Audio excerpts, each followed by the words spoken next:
ചേട്ടാ നമസ്കാരം. നമസ്കാരം. പേരെന്തായിരുന്നു? എൻ്റെ പേര് ഹരിഹരൻ.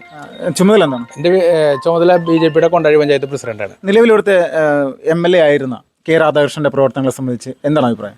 കെ രാധാകൃഷ്ണൻ്റെ പ്രവർത്തനം എന്ന് പറയുമ്പോൾ ഒരു തവണ മന്ത്രിയായി, പിന്നെ ദേവസ്വം മന്ത്രിയായി, പിന്നെ MLA, സ്പീക്കർ, അങ്ങനെ നിരവധി ചുമതലയിൽ ഇരുന്നുണ്ടെങ്കിലും ഈ മണ്ഡലത്തിന് വേണ്ടിയിട്ട് അദ്ദേഹം കാര്യമായിട്ടൊന്നും ചെയ്തതായിട്ട് നമുക്ക് അറിയണില്ല. അങ്ങനെ ഒരു പ്രത്യേകിച്ച് നമ്മുടെ ഇവിടെ ഒരു SC സംവരണ മണ്ഡലമായിട്ട് പോലും SC വിഭാഗത്തിലുള്ള ആളുകൾക്ക് പല ആളുകൾ ഇന്നും പല കോളനികളിൽ ചെന്ന് കഴിഞ്ഞാൽ വെള്ളത്തിന് കിട്ടാക്കനിയായിട്ട് കിടക്കുന്നുണ്ട്, റോഡുകളില്ല, വഴിവിളക്കുകളില്ല, അങ്ങനെ പല പ്രശ്നങ്ങളായിട്ട് കിടക്കുന്നത് നമ്മുടെ കോളനികളൊക്കെ. SC മണ്ഡലമാകുമ്പോൾ പ്രത്യേകിച്ചും SC വിഭാഗത്തിൽ SC സംവരണത്തിൽ പോയ ആളുകളാകുമ്പോൾ നമ്മൾ പ്രതീക്ഷിക്കുക ആ സംവരണത്തിലുള്ള ആ വിഭാഗത്തിലുള്ള ആളുകൾക്ക് കൂടുതൽ കാര്യങ്ങൾ ചെയ്യണം, കുറച്ചും കൂടി സമൂഹത്തിൽ ഉന്നതിയിലേക്ക് കൊണ്ടുവരണം എന്നല്ലേ നമ്മൾ പ്രതീക്ഷിക്കുക. പക്ഷെ അങ്ങനെയൊന്നും ഉണ്ടായിട്ടില്ല അവിടെ. ഇപ്പോൾ വികസനത്തിൻ്റെ കാര്യങ്ങൾ നോക്കുമ്പോൾ മറ്റ് മണ്ഡലങ്ങളോ അല്ലെങ്കിൽ ഒരു ചെറിയൊരു ടൗൺ പോലും ആക്കിയെടുക്കാൻ പറ്റാത്തൊരു സാഹചര്യം ചേലക്കരയിലുണ്ടോ? 100% നമ്മുടെ ഇവിടെ ചേലക്കരയെ സംബന്ധിച്ചിടത്തോളം കർഷകരാണ് കൂടുതലും. ഈ കർഷകരുടെ ബില്ലിനെതിരെ നമ്മുടെ ഇവിടെ കൂടുതലും പ്രശ്നങ്ങളും പ്രക്ഷോഭങ്ങളൊക്കെ കാണിച്ച ആളുകൾ ഈ കർഷകർ ഉൽപ്പാദിപ്പിക്കുന്ന ഉൽപ്പന്നങ്ങൾ എങ്ങനെ വിപണിയിലേക്ക് എത്തിക്കുക എന്നുള്ള രീതിയിൽ ഒരു പ്ലാനിങ്ങും നടത്തിയിട്ടില്ലല്ലോ. കർഷകർക്ക് വേണ്ടിയിട്ട് എന്തെങ്കിലും ചെയ്താൽ ഇത്രയും ബഹുഭൂരിപക്ഷം കർഷക സുഹൃത്തുക്കളാണ് ഇവിടെ ചേലക്കര മണ്ഡലത്തിലുള്ളത്. പക്ഷേ എന്തുകൊണ്ടാണ് ചെയ്യാത്തത്? അപ്പോൾ ഇതിൽ നിന്നൊക്കെ നമുക്ക് മനസ്സിലാക്കാൻ സാധിക്കും ഇവർക്ക് കൃത്യമായിട്ടൊരു പ്ലാനിങ്ങോ കാര്യങ്ങളോ ഒന്നുമില്ല. എങ്ങനെയെങ്കിലുമൊക്കെ ജയിച്ചു പോവുക, എന്നിട്ട് ജനങ്ങളെ ഒരു 5 വർഷം അങ്ങനെ ബുദ്ധിമുട്ടിക്കുക, അത്രയേ ഉള്ളൂ. ഇപ്പോൾ കഴിഞ്ഞ വട്ടം നിയമസഭാ തെരഞ്ഞെടുപ്പിൽ വലിയൊരു ഭൂരിപക്ഷത്തിനാണ് ഇവിടെ നിന്ന് MLA ആയി പിന്നെ ദേവസ്വം മന്ത്രിയായ കെ രാധാകൃഷ്ണൻ വിജയിച്ചു പോകുന്നത്.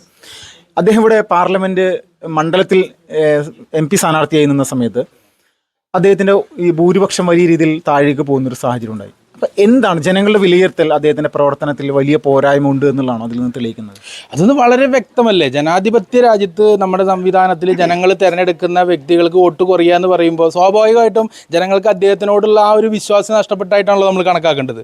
കാരണം എന്താ വെച്ച് കഴിഞ്ഞാൽ ജനങ്ങൾ വോട്ട് ചെയ്ത് ഇത്രയും ഭൂരിപക്ഷത്തിൽ ജയിച്ച ഒരു വ്യക്തി പിന്നെ ലോക്സഭയിലേക്ക് പോകുന്ന സമയത്ത് അദ്ദേഹത്തിൻ്റെ വോട്ട് ശതമാനം വളരെ കുറയുകയും അദ്ദേഹത്തിന് ശരിക്കും പറഞ്ഞാൽ ജസ്റ്റ് ജയിച്ചു എന്നുള്ള ഒരു സംവിധാനത്തിലാണ് അദ്ദേഹം കയറി പോയിട്ടുള്ളത് ഇപ്രാവശ്യം. പക്ഷേ എന്തായാലും ഇപ്പോൾ അവിടെ പോയിട്ടും വലിയ കാര്യങ്ങളൊന്നും ഇല്ല എന്നുള്ളത് ജനങ്ങൾക്ക് അറിഞ്ഞ കാരണം കൊണ്ട് എന്താണെന്ന് അറിയില്ല. പക്ഷേ ജസ്റ്റ് കഷ്ടിച്ച് ജയിച്ചു പോയി എന്ന് തന്നെ പറയാൻ പറ്റുള്ളൂ.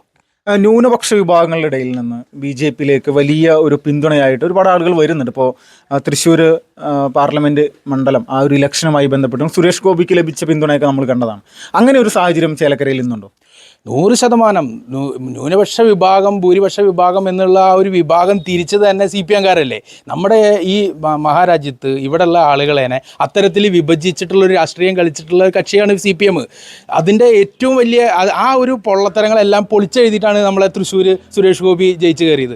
ആ ഒരു വിജയത്തിൻ്റെ ആവേശം അതുപോലെ തന്നെ ചേലക്കരയിലും അലയടിക്കും എന്നുള്ളത് തന്നെയാണ് ന്യൂനപക്ഷത്തു നിന്നുള്ള ആളുകളുടെ തന്നെ നല്ല വിശ്വാസം ഉണ്ടായില്ല. ഇപ്പോൾ ചേലക്കര മണ്ഡലം എടുത്ത് നോക്കുമ്പോൾ BJP ഒരു പഞ്ചായത്ത് ഇവിടെ ഭരിച്ചിരുന്നു, തിരുവില്ലാമല. ആ സ്ഥലങ്ങളിലെല്ലാം അതുപോലെയുള്ളൊരു പ്രവർത്തനങ്ങൾ മറ്റ് പഞ്ചായത്തിലും BJPക്ക് എത്തിപ്പെടാനായിട്ട് സാധിച്ചിട്ടുണ്ടോ ഈ കഴിഞ്ഞ കുറേ നാളുകളായിട്ട്? എല്ലാ പഞ്ചായത്ത് അടിസ്ഥാനത്തിലും നമ്മുടെ സംഘടനാ തലത്തിലുള്ള വർക്കുകൾ നല്ല രീതിയിൽ നടന്നിട്ടുണ്ട്. ഇപ്പോൾ നമ്മൾ കൊണ്ടാഴി പഞ്ചായത്തിൽ നിന്നാണ് നമ്മൾ വരുന്നത്. നമ്മുടെ അവിടെയും നല്ല രീതിയിൽ കൊണ്ടാഴി പഞ്ചായത്തിലും നല്ല പ്രവർത്തനങ്ങൾ, സംഘടനാ പ്രവർത്തനങ്ങൾ നടന്നിട്ടുണ്ട്. താഴെത്തട്ട് വരെ പ്രവർത്തനങ്ങൾ നടന്നിട്ടുണ്ട്. ഇപ്പോൾ CPM പലപ്പോഴായിട്ട് പാർട്ടി ഗ്രാമങ്ങൾ സംഘടിപ്പിക്കാനായിട്ട് ഒരുപാട് പ്രവർത്തിക്കുന്നൊരു സംവിധാനം തന്നെയാണ്. അവരവരുടെ ഒരു സ്വാധീനം എന്നും നിലനിർത്തുന്നതിന് വേണ്ടിയിട്ട് ഒരുപാട് പ്രയത്നിക്കുന്നുണ്ട്. അപ്പോൾ സുരേഷ് ഗോപി തൃശ്ശൂർ മത്സരിച്ച സമയത്ത് CPMൻ്റെ പാർട്ടി ഗ്രാമങ്ങളിൽ നിന്ന് പോലും BJP ഒന്നാം സ്ഥാനത്ത് എത്തുന്നൊരു സാഹചര്യം ഉണ്ടായി, അന്തിക്കാട് പോലെയുള്ള പല പഞ്ചായത്തുകളും. അങ്ങനെ ഒരു സാഹചര്യം ചേലക്കരയിൽ BJPക്ക് ഉണ്ടാക്കിയെടുക്കാൻ പറ്റിയിട്ടുണ്ടോ നിലവിൽ? എന്താ സംഭവം എന്ന് വെച്ച് കഴിഞ്ഞാൽ നമ്മളെ പാർട്ടി ഗ്രാമം എന്നൊക്കെ ഇവർ ഈ കണ്ണുരുട്ടി പേടിപ്പിക്കുന്ന നാടുകൾ തന്നെ ജനങ്ങളെ വെറുതെ പേടിപ്പിച്ച് നിർത്താം, അല്ലെങ്കിൽ പാർട്ടി ഗ്രാമമാക്കി മാറ്റാം എന്നുള്ള ആ ഒരു കാലഘട്ടമൊക്കെ കഴിഞ്ഞപ്പോൾ ഇപ്പോൾ ജനങ്ങൾക്ക് ബോധ്യമായി അവരുടെ കയ്യിലാണ് ജനങ്ങൾ ആരെ തിരഞ്ഞെടുക്കണം എന്നുള്ള അവകാശം അവരുടെ കയ്യിലാണെന്നുള്ള ബോധ്യം വന്നവർക്ക്. ഇപ്പോൾ ആരും അതിനെ ചോദ്യം ചെയ്തില്ല. പണ്ടൊക്കെ നമ്മൾ വോട്ട് ചെയ്യാൻ പോകുന്ന സമയത്ത് ബ്രാഞ്ച് സെക്രട്ടറിമാർ ഇരുന്ന് പറഞ്ഞിരുന്നു നിങ്ങൾ ആർക്കാണ് വോട്ട് ചെയ്യണമെന്ന് ഞങ്ങൾക്ക് അറിയട്ടോ അവിടെ ഓഫീസിൽ അറിയുന്നത്.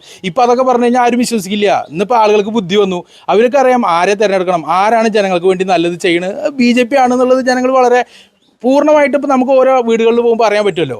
ഗ്രൗണ്ട് ലെവലിൽ നമ്മൾ വീടുകളിൽ സമ്പർക്കം ചെയ്യുന്ന സമയത്ത് അറിയാൻ പറ്റുന്നുണ്ട് ആളുകളെ ഏത് രീതിയിലാണ് നമ്മളൊരു 10 വർഷം മുന്നേ കണ്ടിരുന്നത്, 10 വർഷത്തിന് ശേഷം ഇപ്പോൾ എങ്ങനെയാണ് ജനങ്ങൾ കാണുന്നത്, വരൂ ഇരിക്കൂ എന്നുള്ള രീതിയിലുള്ള സംസാരവും കാര്യങ്ങളൊക്കെ ആകുമ്പോൾ തന്നെ നല്ല രീതിയിൽ പോസിറ്റീവായിട്ടാണ് നമുക്ക് കാണുന്നത്. ഇപ്പോൾ കോൺഗ്രസിൻ്റെ പ്രവർത്തനം എങ്ങനെയാണ്? ഇവിടെ രമ്യയാണ് ഇവിടെ കോൺഗ്രസിൻ്റെ സ്ഥാനാർത്ഥിയാകാൻ സാധ്യത എന്നുള്ളൊരു പ്രചരണമൊക്കെ നടക്കുന്നുണ്ട്. ഇതൊക്കെ അവരൊരിക്കൽ കൂടി മത്സരിച്ച് കഴിഞ്ഞാൽ വലിയ മാറ്റങ്ങൾ ഉണ്ടാക്കിയെടുക്കാൻ പറ്റുമോ അവർക്ക്?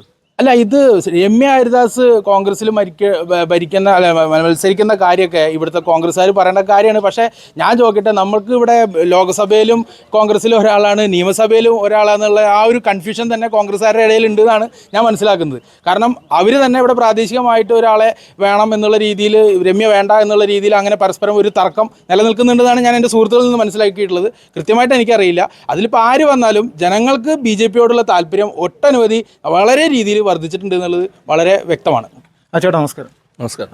എങ്ങനെയുണ്ട് ചേട്ടാ BJP-യുടെ പ്രവർത്തനങ്ങൾ? അടിത്തട്ട് മുതൽ നല്ല രീതിക്കുള്ള പ്രവർത്തനമാണ് BJP ഇപ്പോൾ കാഴ്ചവെച്ചുകൊണ്ടിരിക്കുന്നത്. ഇനി ഇതിൽ കൂടുതലും നടക്കും. വിജയപ്രതീക്ഷയിലാണ് ഞങ്ങൾ. തീർച്ചയായിട്ടും നടക്കും. ഒരു നിയമസഭാ തെരഞ്ഞെടുപ്പ് വരുന്ന സമയത്ത് ഇതുപോലെ വലിയ സജീവമായിട്ടുള്ള പ്രവർത്തനങ്ങൾ ഇതിനു മുന്നുണ്ടായിട്ടുണ്ടോ? ഇതിനു മുൻപ് പ്രവർത്തിച്ചിട്ടുണ്ട്. പക്ഷേ അതിലുപരി ഈ പ്രാവശ്യം ഞങ്ങൾ അടിത്തട്ട് മുതൽ നല്ല രീതിക്കുള്ള പ്രവർത്തനങ്ങളാണ് കാഴ്ചവെക്കുന്നത്. എല്ലാ പ്രവർത്തകരും സജീവമായി നന്നായി പ്രവർത്തിക്കുന്നുണ്ട്. അതിൻ്റെ കാരണം ഞങ്ങളുടെ നേതൃത്വം അങ്ങനെയാണ്. ഇപ്പോൾ ഉള്ള നേതൃത്വം നിങ്ങൾക്കറിയാലോ.